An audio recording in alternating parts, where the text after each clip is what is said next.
Après avoir créé votre graphe sous Illustrator CS6, sachez que vous pouvez à tout moment le modifier. Donc pour modifier par exemple l'attribut d'un graphe, il vous suffit dans un premier temps de le sélectionner avec l'outil de sélection.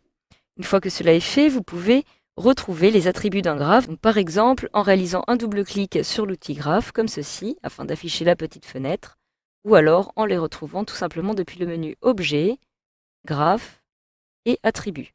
Vous retrouvez dans tous les cas cette petite fenêtre. Donc à l'aide de cette petite fenêtre, vous allez maintenant pouvoir modifier différents éléments relatifs à votre graphe. Donc vous allez pouvoir modifier par exemple le type de graphe, l'aspect des barres, l'aspect des axes et de la graduation, ou encore l'allure générale de votre graphe. Donc nous allons commencer par modifier ici le type de graphe. Donc par défaut, j'ai un type de graphe qui est à barre verticale.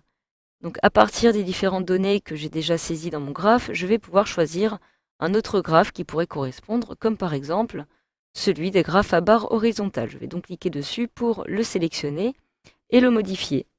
Donc ici, je vais maintenant pouvoir spécifier où je souhaite voir se placer l'axe des valeurs. Donc par défaut, celui-ci est évidemment en bas, mais je peux choisir en haut ou encore les deux. Je vais donc choisir en haut afin de modifier mon graphe au maximum. Alors chaque type de graphe va avoir des options qui lui sont propres. Par exemple, je vais pouvoir ici décider de modifier la largeur de la barre ou encore celle de la catégorie à l'aide de la petite rubrique des options qui apparaît ici tout en bas. Donc par défaut, je vais avoir une largeur de barre de 90% et une largeur de catégorie de 80%. Alors ici, si jamais vous souhaitez par exemple saisir une valeur inférieure à 100%, vous allez avoir un espace entre des barres de même catégorie. Si vous choisissez une valeur égale à 100%, les différentes barres d'une même catégorie vont se toucher, et pour une valeur supérieure à 100%, les barres vont se chevaucher. Donc si je choisis par exemple une valeur à 100%, je devrais avoir par la suite des barres qui vont se toucher. Donc vous pouvez procéder de la même façon pour les catégories.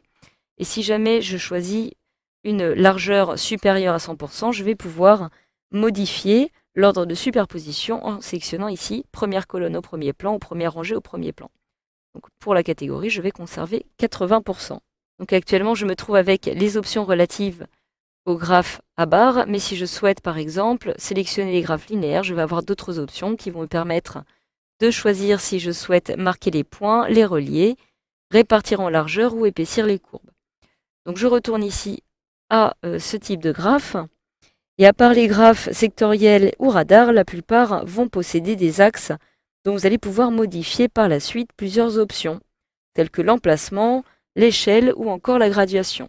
Donc admettons que je souhaite commencer par modifier les échelles des axes. Alors en fait, lorsque vous allez saisir des valeurs, si celles-ci sont toutes positives, l'axe va en fait partir de 0 pour aboutir à une valeur arrondie de la plus grande saisie.